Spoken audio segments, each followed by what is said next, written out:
கும்பராசி பொறுத்தளவுக்கு செப்டம்பர் மாதத்தில் வீண் வதந்தியை பரப்பக்கூடியவர்களாக இருப்பார்கள். ஒருத்தனுக்கு கும்பராசியில் ஒரு ஆள் இருக்கான்னு வச்சுக்கோங்களேன். இப்போ ஒரு ஆளுக்கு ஆக்சிடெண்ட் ஆகிடுச்சு, ஒரு விபத்து ஆகிப்போச்சு. அந்த விபத்து ஆகி போய் அவன் ஹாஸ்பிட்டலில் இருக்கான், அவன் வேலைக்கு போகிறவன் ஹாஸ்பிட்டலில் இருக்கான்னா ஒருத்தன் என்ன திரும்ப சொல்லுவான், சார் அவருக்கு ஆக்சிடெண்ட் ஆகிடுச்சு சார் அப்படின்வான். சாதாரணமாக சொல்லிவிடுவான்.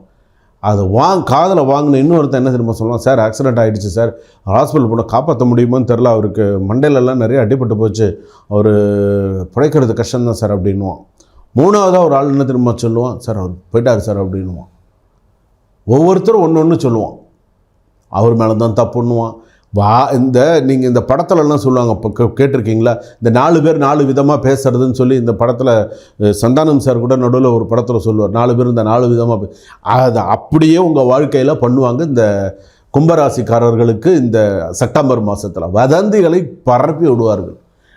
நீ கரெக்டாக தான் வேலை செஞ்சுருப்ப சார், அவன் வேலை செய்கிறது சரி, நீ அண்ணன்ட போனவுடனே என்னென்ன அவன் வேலையை காட்ட ஆரம்பிச்சிருவான். யார் பண்ணினாங்கன்னு கூட சந்தேகம் வராத அளவுக்கு பண்ணுவான்.